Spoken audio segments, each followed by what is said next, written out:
It's nice to know that folks are warming up to the schema. It looks like a Manta hit really well, and schema is looking to be another hit.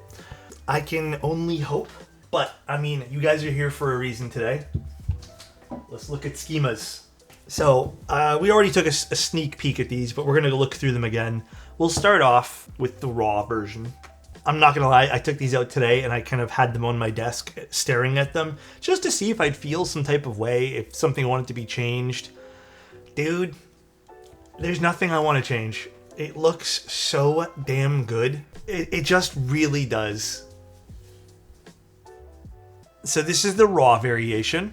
I have a feeling this is still probably going to be one of the most popular configurations. Like, it is really nice. I'm wondering though if people are going to do full machinist looks or if they're going to do combinations of things. Here is the aged. I love this color. This is kind of my new obsession right now, is this aged schema. I think this one here just looks absolutely stunning. It just looks so good. A little bit about the schema really quick. So the schema is a 60% project that Bull and I started working on, I would say probably around end of August, early September of last year. We got rough protos for these in secret, kinda, really early on. I don't have the rough proto with me right now. Someone else is using it and like just giving feedback and opinions. But that rough proto turned into this. We were debating on what to do with the cherry lip. We ended up refining the cherry lip on this particular version of the board. We also did some minor changes to the internals.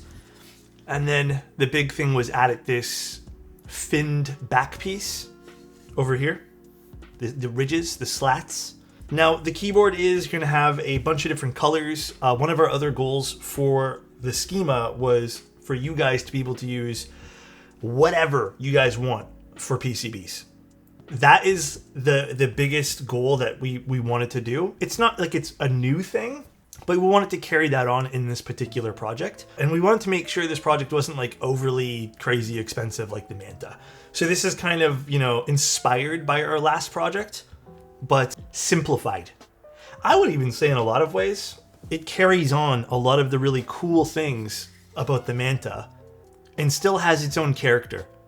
And yes, you can use Hall effects, so there'll be options for Hall effects, a bunch of different ones. I'll even be building a Hall effect in the next few weeks for you guys. There'll be options for tons of EC stuff. There'll be options for MX. There'll be options for different layouts on the top. Tons of different things. We even have an HHKB version here. The other big thing which we kind of changed towards the end, which was really interesting, was the a la carte system. We actually had pre-done colors, and that's how we actually ordered these particular prototypes, or I guess you can call them secondary protos. We got a lot of feedback about people wanting different combinations of things, so we kind of made sure to push for a la carte systems, which means you guys can pick up, if you guys really want, you guys can get this top, a random colored bottom, a different weight. You can pick up 4 weights, 4 different bottoms. Sky's the limit. There's also a little bit more in terms of like branding we did on this. The Manta has nothing.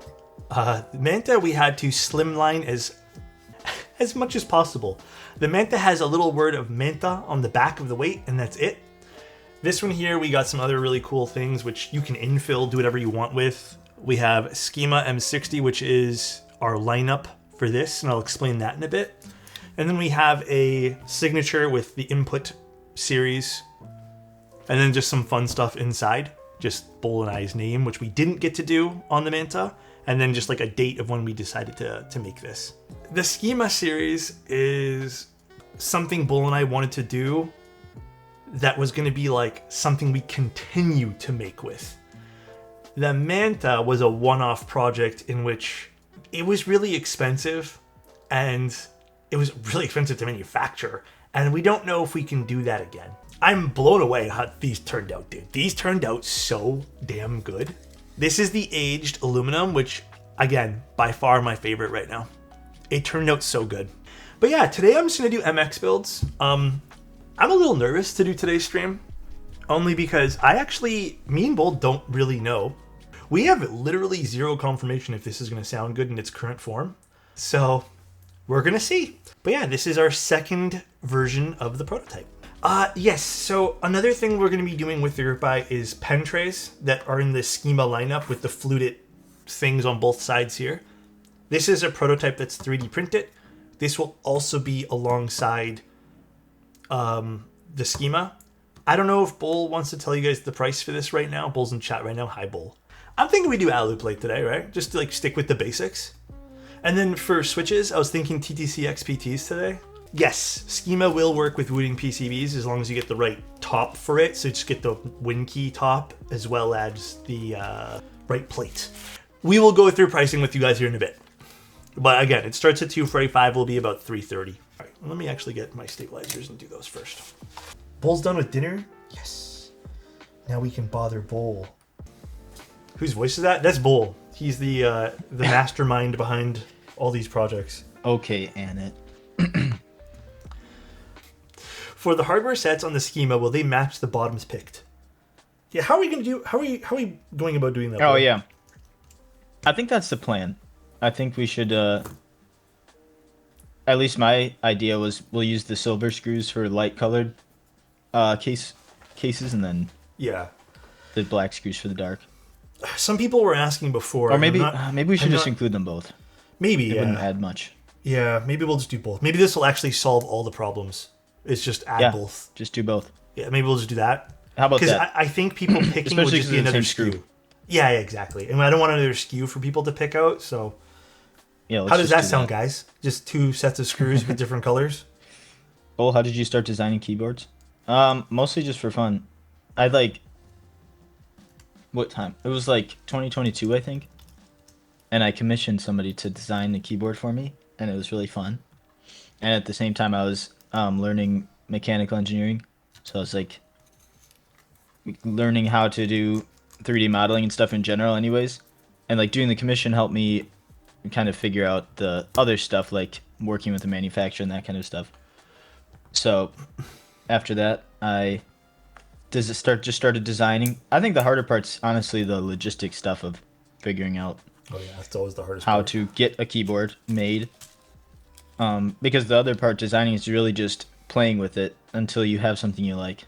So I just kind of, I just started messing around in Fusion. And then the first bunch of designs kind of stink. I think that's how it goes. But, yeah, buddy. Does it cost a fortune to start a business like this? Interesting question. And upfront? I think yes and no. Basically what I did is when I was starting, before I started selling or vendoring anything, I was doing design commissions. So then since those are kind of just a service, you don't need all that much money up front, aside from just, it's mostly just learning experience in the first place. Like I had prototypes of my own designs, and I think I'm definitely a better designer now than I was even when I started doing commissions, but that just comes with the experience. But like that was all kind of didn't require any out-of-pocket costs. So then eventually, once I started wanting to vendor more stuff, I kind of started reinvesting those kind of money from doing commissions into becoming a vendor. Yeah, so it does cost money up front for sure, but I guess I kind of just made the money to start it up front through doing the design commissions. Bull, what's your favorite stabs? Someone asked. Ooh, I usually go for Night V4s. If I need clip-ins, I've been grabbing the 4 wraps. I think 4 wraps and Night V4s, I end up just kind of lubing them both with a little 205. So they take, for me, same amount of effort, but I think the Knights are slightly more consistent. So if it doesn't matter if it's screwing, I'll grab the Knights. But if I need clip-ins, I also have no problem with 4 wraps. One fun thing we did with the plate is we made the tabs closer to the spacebar less. If you look at like the area where they connect to the rest of the plate, they're smaller. So the spacebar should be a little more flexible. Yes. Because we don't want a stiff and harsh spacebar. Bull and Alex, favorite Schema colorways and combinations? Ooh, shit. Oh no. That's tough. I like the full raw. I like the black with raw copper weight. I like the mint with acrylic. The problem is I kind of like them all because because we picked them. Yeah, we can have a little bit of a bias here, guys. You know, There's definitely combos I hate, smidge. though. Yeah, there's some weird ones. But They that just comes kind with of the a la carte, you ended up know? weird. Yeah. I'll show you guys what it looks like internally. You have to unscrew this one screw in the center. The center internal screw is kind of, it's kind of a extra. I think you could get away without it if you Probably. really wanted to. But it's gonna come built with it, so that just in case. Yeah. We're gonna include gaskets with every plate, especially for the acrylic case, so that you don't have to stick stuff to the weight or to the case itself. Yeah. That way you don't get like this sticky residue look on one of the sides. How do you think the sound compares to Manta? I think it's pretty different with the pour-on gasket. Well, I mean, it depends how you build the Manta, I guess, where the Manta has so many options. Someone asked, are Alex Bowl collabs a long-term relationship that will spawn across multiple iterations of keyboards? Sure, why not? Unless Alex gets sick of working with me. Josh, the average cost of one proto, that's not really... Well, at least normally we don't prototype with one, because if you do one prototype, you don't have any for content or anything. So, like, for this game, we made 7. Yes. But usually I would say if you want to prototype stuff, you need to set aside a couple $1,000s. Dude, it looks so good with the fluted back piece. First sound test, aluminum plate, pour-on gaskets, TTC XPTs.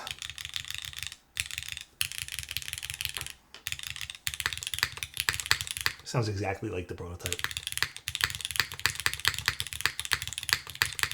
Ooh.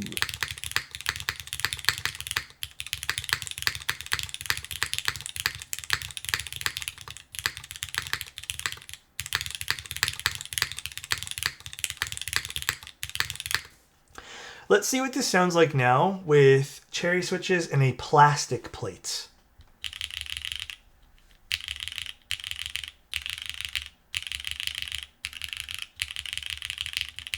I'm happy it came in nicely, Weesh.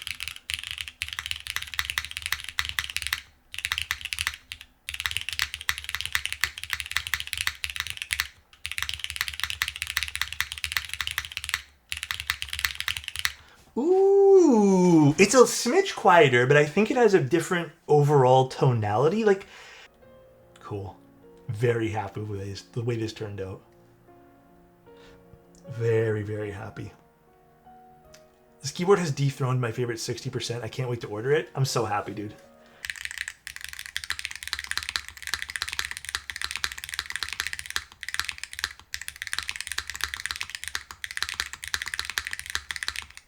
Ooh, that's not bad at all.